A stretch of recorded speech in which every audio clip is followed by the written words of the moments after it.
नमस्कार, मी प्रियांका कणेरे. आज आपण पितृदोषाबद्दल बोलणार आहोत. मी खूप लोकांच्या कुंडल्या बघते, त्यामध्ये बघते की पितृदोष आहे. जवळपास क्वचितच अशा कुंडल्या असतात की पितृदोष दिसत नाही, नाहीतर सगळ्या कुंडल्यांमध्ये पितृदोष आहे आत्ताच्या. तर म्हणून मला असं वाटलं की आपण याच्यावर एक व्हिडिओ बनवायला पाहिजे. तर पितृदोष म्हणजे काय? पितृदोष म्हणजे पूर्वजांच्या कर्माचे जे कर्ज आहे, शाप नाही. पूर्वजांचा कर्माचा शाप नाही तो. त्यांच्या जे कर्माचे कर्ज आहे, जे ऋण आहे, ते म्हणजे पितृदोष. पितृदोष कुंडलीमध्ये कसा पाहिला जातो? कुंडलीतील राहू, केतू, शनी हे ग्रह जेव्हा सूर्य, चंद्र, गुरु अशा चांगल्या ग्रहांना पीडित करतात, तेव्हा त्याला पितृदोष आहे असं म्हटलं जातं. पितृदोषाची मुख्य कारणे कोणती? तर जेव्हा पूर्वजांनी काहीतरी वाईट कर्म केलेलं असतं, परत असं म्हणा की पूर्वजांच्या ज्या इच्छा राहिलेल्या असतात किंवा अकाली मृत्यू झालेला असतो, तर ही मुख्य कारणं आहेत त्यामागची, ज्यामुळं पितृदोष लागतो. आपल्या कुंडलीत जर पितृदोष असला तर आपल्याला काय अडचणींना तोंड द्यावं लागतं? तर सर्वात आधी तर आपल्या कामांमध्ये अडथळे येत असतात. घरामध्ये किंवा आपल्याला स्वतःला मुलगा हे अपत्य होत नसतं, किंवा गर्भपात सारखा होत असतो, किंवा नेहमी आजारी राहणं, घरात व्यक्ती आजारी राहत असतात, आजारपणे येत असतात. तर ह्या गोष्टी सगळ्या आपल्याला पितृदोषाशी संबंधित असलेल्या दिसून येतात. तुम्हाला पितृदोष आहे की नाही हे तुम्हाला माहीत नाही आहे, कारण तुम्हाला कुंडली पाहता येत नाही आहे. पण असंसुद्धा तुम्ही म्हणजे पाहू शकता की कशावरून ओळखता येईल तुम्हाला? तर तुमच्या स्वप्नामध्ये जर सतत तुमचे मृत पूर्वज येत असतील, ते तुमच्याकडं अन्न किंवा कपडे मागत असतील, किंवा तुम्हाला वारंवार सापाचे दर्शन होत असेल, साप दिसत असेल स्वप्नामध्ये, तर तुम्हाला पितृदोष आहे. दुसरं कारण एक हे असू शकतं की घरामध्ये वारंवार वाद होत आहेत, विनाकारण वाद होत आहेत, किंवा अमावस्या जवळ आली की घरामध्ये अचानक कोणीतरी आजारी पडतं आहे, किंवा मानसिक तणाव वाढतो आहे, कलहाचे प्रमाण जास्त होतं आहे. तर हे सुद्धा एक पितृदोष असण्याचं लक्षण आहे. अजून एक कारण असं आहे की समजा की तुमचा गोतावळा खूप मोठा आहे, म्हणजे तुमच्या घरात परिवारात सदस्यांची संख्या खूप आहे, पण अलीकडच्या काळात तुम्ही बघताय की घरामध्ये मुलांचं प्रमाण कमी झालं आहे, की मुलगा हे अपत्य होत नाही आहे. तर हे पण एक कारण असू शकतं पितृदोष असण्याचं, की वंशवृद्धी होत नाही आहे तुमची. आपण आता बघितलो की पितृदोष असल्यावर काय काय आपल्याला अडचणींना सामोरं जावं लागते. आता याच्यावर उपाय काय करायचा? तर रोज संध्याकाळी तुम्ही दक्षिणेला तिळाच्या तेलाचा दिवा किंवा तुपाचा दिवा दक्षिण दिशेला तोंड करून रोज संध्याकाळी लावू शकता. परत जे आपले पूर्वज आहेत त्यांच्याविषयी वाईट बोलणं, जरी त्यांनी चांगलं कृत्य करून गेले नसले, आपल्या तोंडातून वाईट शब्द निघतात की हां, माझ्या पूर्वजांनी असं केलं तसं केलं, तर हे न बोलणे, त्यांचा सन्मान करणे. तर ह्या गोष्टी, तुम्हाला सन्मान करता येत नाही, निदान बोलू तरी नका, या गोष्टी तुम्ही करू शकता.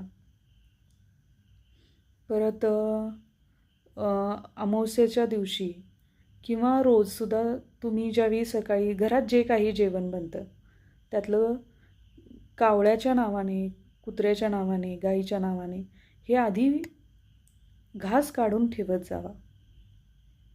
हे आपले पूर्वज आधी करत होते. आपल्या प्रत्येकाच्या घरांमध्ये ह्या गोष्टी घडत होत्या की कुत्र्याचा घास, गाईचा घास आधी काढला जात होता. पण आता नाही आहे. आता सहसा कोणी ह्या सगळ्या गोष्टी करत नाही आहे. पक्ष्यांच्यासाठी किंवा प्राण्यांच्यासाठी कोणीच काही करत नाही आहे. तर हे आपले पहिल्याच्या जे लोक होते, आपले जे पूर्वजच म्हणा जे होते ते करत होते. आता आपण ह्या गोष्टी करत नाही आहे, तर त्याच्यामुळं पण ह्या गोष्टी आपल्याला फेस कराव्या लागत आहेत. तर हे एक उपायच होता. त्यांनी त्यांच्या पूर्वजासाठी केलेला होता, तुम्ही तुमच्या पूर्वजांच्यासाठी करा. अजून करू शकताय म्हणजे तुम्ही त्यांच्या नावाने मंदिरांमध्ये याच्यामध्ये कुठेतरी अनाथालयात, वृद्धाश्रमात जिथं गरज आहे तिथं अशा ठिकाणी त्यांच्या नावाने तुम्ही दानधर्म करू शकताय.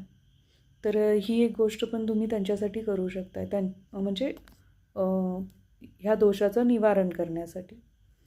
जे पितरांचे श्राद्ध तुम्ही करू शकता. परत पित्र तुम्हाला जर प्रत्येक वर्षी हे त्यांच्या तिथीनुसार तुम्हाला जर करायचं जमत नसेल तर वर्षातून एकदा पक्ष पंधरवडा येतो, पितृपक्ष पंधरवडा. त्यावेळी तुम्ही त्यांच्या तिथीनुसार त्या दिवशी श्राद्ध करू शकताय.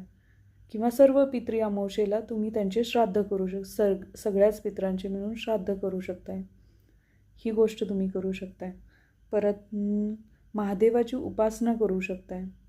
महादेवाची उपासना का, तर हे जे मेलेफिक ग्रह आहेत, राहू, केतू, शनी, हे जे मेलेफिक ग्रह आहेत त्यांचा प्रभाव हा महादेवासमोर कमी होतो.